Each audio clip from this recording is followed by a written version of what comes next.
New Mexico business industry, we would like to welcome Governor Susana Martinez here today.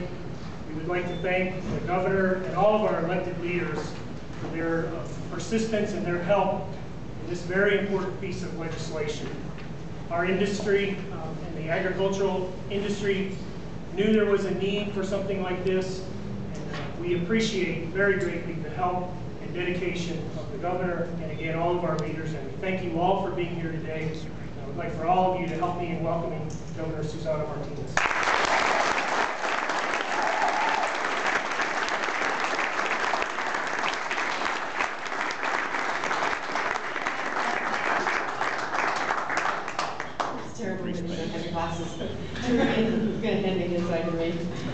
Thank you, Shannon. Thank you all for joining me today. I'm proud to be here at Janes Corporation to sign an important jobs bill that will make New Mexico business more competitive and make it easier for them to create jobs right here in New Mexico.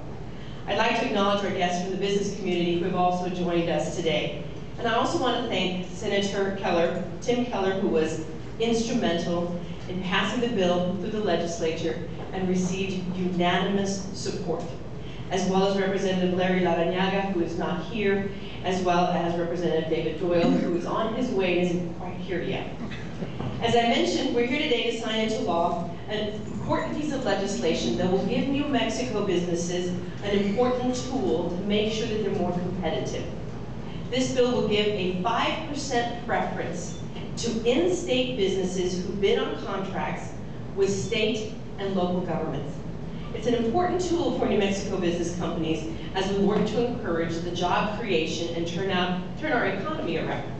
In the past, this law has been exploited.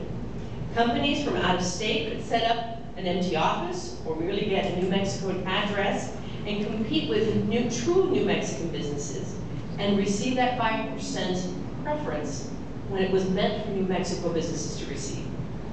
The bill I'm signing today is going to close that loophole and ensure that New Mexico businesses are getting an important edge when it comes to securing businesses with the state and municipalities. Because if we want to get our economy back on track, if we want New Mexicans to go back to work, if we want to make sure that companies are developing and investing and growing right here in New Mexico, we must make sure that our businesses have every tool possible that the state can give them so they can succeed right here in our state. With that, it is my pleasure to sign the bill into law along with Senator Keller, and then I'm going to ask Senator Keller to come up and say a few words. Let's get this signed.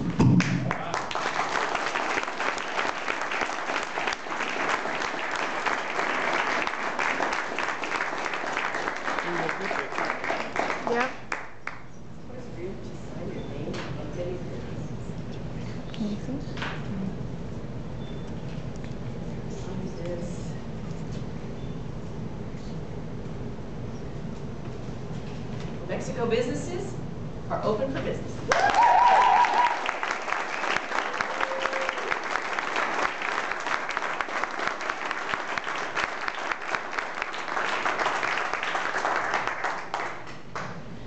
Thank you so much, Governor, and thank you everyone for being here today. I'll try and be brief. I know for almost everyone in this room, you've probably heard me talk way more than you ever wanted to over the course of 3 years working on this bill, but I just want to share a few thoughts. This was a real bright spot in our special session, and there's been, ever since we've had an economic downturn, New Mexicans have been saying, government, please help us. What can you do to create jobs and to help businesses? And one of the things we were able to do here today, of course, is deal with the in-state business preference and make it something that truly works for New Mexicans. And I think that's something, that we have to remember. This is estimated to create 3,000 to 7,000 jobs annually for New Mexico. And that's something, granted, we should have never lost through all these loopholes and exemptions, but we're going to get that back and we're going to put people to work. I also want to share that, there are some policy pieces in here, and the governor alluded to them. This bill does three things. It's going to remove the loopholes for the out-of-state companies who are coming in here and fronting as New Mexico companies. It's also going to greatly expand the definition of public works So lawyers, accountants, architects, food producers, chili producers, they're now all going to count for a 5% preference with our state, and that's going to make a big difference for folks in the construction industry and well beyond in multiple other industries. And I should mention also the software industry will work on this, the information technology folks. This is another important bill for them. Now, the other piece of this is also, of course, we're now going to include all of your schools and your higher ed institutions and cities and counties. They're now actually going to have to follow the in-state business preference. And I know particularly for the folks here, that means a lot of construction dollars. And so we're going to be able to keep those here in New Mexico. Lastly, I just want to share a special moment, I think, here today. If you look around this room, we talk a lot about the ability and the willingness to compromise, to come together, and to be bipartisan. And it's important for folks to know that it actually does happen. And sometimes we respond well to public needs as government officials, and we can do the right thing. And when I think about labor testifying in committee and the folks that are here, Jeep Gilliland and Ray Baca, and sitting next to the Albuquerque Chamber of Commerce and ACI, when I think about Republicans and Democrats, my co-sponsor Larry Larrañaga working together to get this bill through, and then the governor and the legislature, and for us agreeing in the special session that this was such a priority that we had to get it done. What a wonderful thing, and I think it's a chance for us to actually celebrate when government does work for New Mexicans.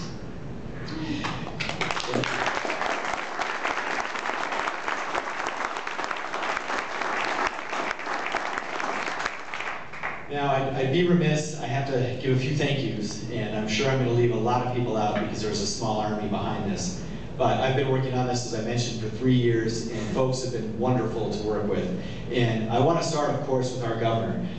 It was with her leadership and her vision, recognizing that this was an urgent priority in our special session, that I believe she made state history. This, I understand, is the first bill during a redistricting session of sort of material significance in state history that's been passed. And so that's a credit to her leadership and her ability to make this a priority. So thank you for that, Governor.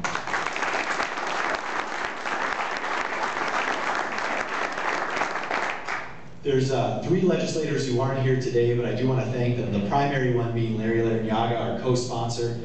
He was with us from day one and did a wonderful job steering this through the House of Representatives and working with everyone in the business community. And of course, as we all know in the legislature, there are some other folks who have some say in terms of what we do in there. And I want to thank Michael Sanchez, our Senate Majority Leader, for making this a priority for his Jobs Task Force and for the Senate in the special session. And of course, Speaker Lujan for doing the same in the House. And also, David Doyle, is he here yet? On his way. We'll keep an eye out for him. But he helped in this bill before he was elected. And so what a wonderful thing it was to have an ally show up in the House of Representatives after we've been working on this already for a year. So let's give them a round of applause.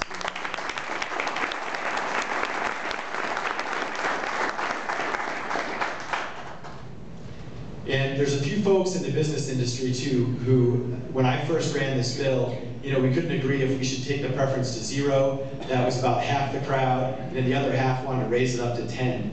And what brought us together was 2 folks, really. It was Sherman McCorkle and Dale Decker, who are up here. What they did, which was very insightful, is they met with most of you out here together without politicians and figured out what the answer was. And the answer they agreed on was to close the loopholes and keep the 5%. And I want to thank them for those Le Peeps breakfasts, and they're the ones who really kept this bill alive. So thank you too.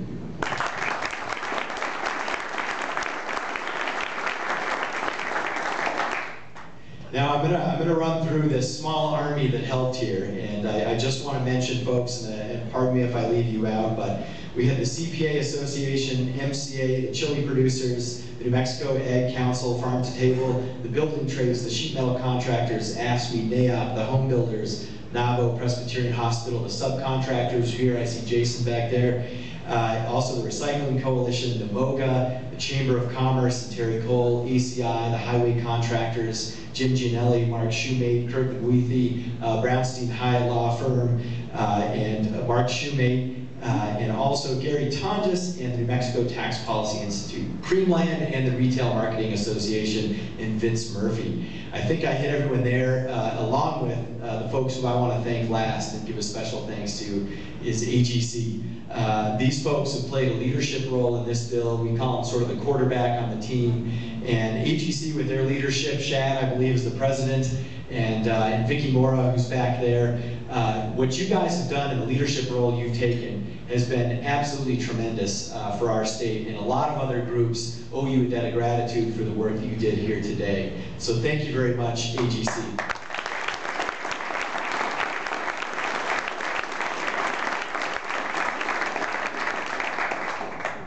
And so I'll just close by saying that I hope this isn't the last time that we're all together.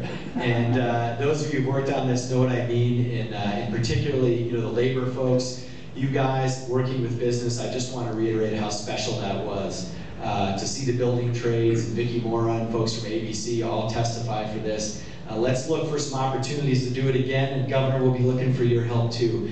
So thank you very much for coming.